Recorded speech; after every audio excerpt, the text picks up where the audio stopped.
যে একটা D ignore করতে, মনে করো যে ভার্টিক্যাল ইগনোর করতে বলবে, হ্যাঁ, তখন সেই ক্ষেত্রে আমরা 2D ধরে নিব।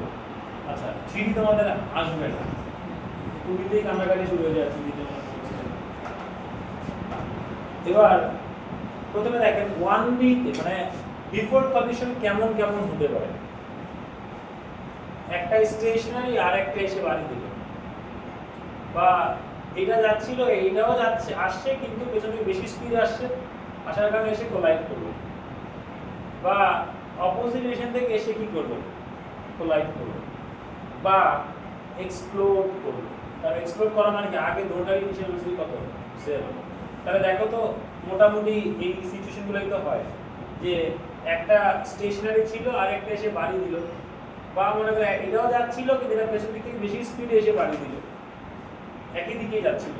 আবার আমরা উল্টা দিক থেকে এসে বাড়ি দিতে পারে, বা এমন হতে পারে একসাথে ছিল সেখান থেকে হঠাৎ করে এক্সপ্লোড করে আলাদা হলো। মানে বিফোর এই ঘটনাগুলোই কি তোমার হচ্ছে পসিবল। এরপরে কি হতে পারে, এইটার যেটাই হোক না কেন, এরপরে যেটা হতে পারে যে আফটার যে মানে বাড়ি খাওয়ার পর দুইজনই মুভ করছে, একই দিকে মুভ করছে, ভেলোসিটি আগে যাচ্ছিল তার জন্য চেঞ্জ হয়েছে, হ্যাঁ, বা বাড়ি খাওয়ার পর দুইটা একসাথে মনে করছে জয়েন করে ফেললো, তারপরে একসাথে মুভ করছে, দুজন ডি2 কি সেম। বা বাড়ি খাওয়ার পর বা এক্সপ্লোড করার পর যেটাই হোক না কেন দুইজন কি অপোজিট ডিরেকশনে যাচ্ছে। আবার এমন হতে পারে দুই দিক থেকে সে বাড়ি খাওয়ার পর টাচ করে থেমে গেল, এটাও হতে পারে।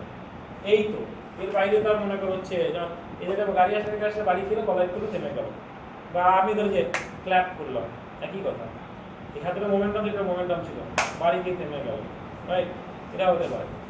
তো এটা হচ্ছে মানে, এবং একই লাইন বরাবর ছিল বা কোলাইড করার পর একই লাইন বরাবরই আছে, মানে কি রেক্টিলিনিয়ার মোশন বলে এটাকে, রেক্টিলিনিয়ার মানে 1D। আচ্ছা, এখন বাড়ি খাওয়ার পর বা কোলাইড করার পর যে মানে কোলাইড করার আগে 1D থাকার পরে কোলাইড করার পরে যে 1D থাকবে এমন কোনো কথা না। ইভেন কোলাইড করার আগেও 1D নাও থাকতে পারে। যেমন প্রথম এক্সাম্পলটা খেয়াল করেন 2Dতে, এখানে কলিশনটা হচ্ছে 90 ডিগ্রি অ্যাঙ্গেলে, হ্যাঁ, যে এটা মনে করে সাপোজ এই দিকে যাচ্ছিল, এই জিনিস এরকম 90 অ্যাঙ্গেলে কোলাইড করেছে। তো কোলাইড করার পর কি হতে পারে, কোলাইড করার পর এমন হতে পারে দুইটা মার্চ করার পর একসাথে মুভ করছে, আবার কোলাইড করার পর দুইটা সেপারেটলিও মুভ করতে পারে, দুটোই অপশন আছে, রাইট, এরকম অ্যাঙ্গেল দেওয়া থাকতে পারে। আচ্ছা, এরপরে এখন যদি 90 ডিগ্রি অ্যাঙ্গেল ছাড়া কোলাইড করতে পারে, ব্যাপার হচ্ছে এরকম, এটা এইভাবে যাচ্ছিল, এটা 90 ডিগ্রি অ্যাঙ্গেলে না, এই যে এরকম করে কোলাইড করলো, মানে এটা ডিরেকশনের সাথে আলফা অ্যাঙ্গেলে, এই আলফাটা কি u1 এর ডিরেকশনের সাথে, কার সাথে, u1 এর ডিরেকশনের সাথে আলফা অ্যাঙ্গেলে কোলাইড করার পর হতে পারে কি যে এরকম যে কোনোটা মার্চ করার পর একসাথে মুভ করলো বা কোলাইড করে দিলে সেপারেট হয়ে গেল। আবার এমন হতে পারে যে ভাই একটা স্টেশনে রাখা ছিল আর একটা বাড়ি দিল, আমাদের ক্যারাম খেলি না, তোমার হচ্ছে তোমার যে স্নুকার খেলি, এটা বাড়ি দেওয়ার পর দুইটা কি হচ্ছে এরকম সেপারেটলি মুভ করছে। তাহলে এই যে তোমার হচ্ছে অপশনগুলো হতে পারে এগুলা, তো এই যে 2D হলে আপনি কিন্তু m1 u1 plus m2 use m1 v1 plus m2 v2 এইটা আপনি ইউজ করতে পারবেন না। কেন পারবেন না? কারণ হচ্ছে m1 u1 plus m2 u2 equals to m1 v1 by এটা হচ্ছে যে কোনো শুধুমাত্র একটা d এর জন্য। এটা কার জন্য? শুধু একটা d এর জন্য।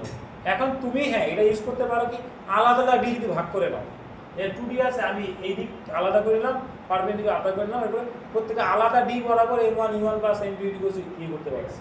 কিন্তু আপনি 2D তে m1 u1 plus m2 equals to m1 v1 এটা যদি বল তাহলে স্যার মোমেন্টামের কনজারভেশন ল কি ভ্যালিড না? Of course valid. এখন অফ কোর্স ভ্যালিড, কিন্তু দুইটা ভেক্টর যদি এরকম 90 ডিগ্রি অ্যাঙ্গেল হয়, এটা ধরো 4 এটা 3, আপনি কি 4 প্লাস 3 7 করে দিতে পারেন? তার মানে কি ভেক্টর ভ্যালিড না? Of course valid. তাহলে আপনাকে হচ্ছে m1 u1 plus m2 u2 যেটা আমরা এই ফর্মুলা এতদিন ইউজ করে এসেছি সেটা হচ্ছে শুধুমাত্র ডিরেক্ট 1D বিফোর আফটার। কারণ কি কোলাইড করার আগে এবং পরে যদি একই ডাইমেনশনে থাকে তখন হচ্ছে সেটা আপনি করতে পারেন, কিন্তু কোলাইড করার আগে যদি ডিফারেন্ট ডাইমেনশনে থাকে বা নাও থাকে কিন্তু কোলাইড করার পরে ডিফারেন্ট ডাইমেনশনে হয়, মানে আগে পরে সব মিলে যদি 1D থাকে এগুলো, তখন সেক্ষেত্রে ডিরেক্ট আপনি m1 u1 plus m2 equals m1 v1 plus m2 হচ্ছে ভেলোসিটির ম্যাগনিট ডিরেকশন অনুযায়ী আপনি প্লাস বা মাইনাস বসাবেন। কিন্তু যদি কোলাইড করার আগে বা পরে যেটাই হোক না কেন 2D হয়ে যায়, তখন আপনি সেটা আলাদাভাবে করতে পারবেন, মানে একটা ফর্মুলা ডিরেক্ট করতে পারবেন। এটা এখানে m1 e1 m2 m1 m1 m2 যদি করেন পুরো কোনো অ্যানসারই আসবে ভুল হবে। ওকে, আচ্ছা এখন 1D এর তো আপনারা ক্যালকুলেশন এর আগে দেখেছেন, করেছেন, নোটসে কিছু দিয়েছি। এবার 2D এর আমরা যদি দেখি, প্রথমে খেয়াল করেন, আমি তোমাদের সিনারিওগুলো বোঝার চেষ্টা করি।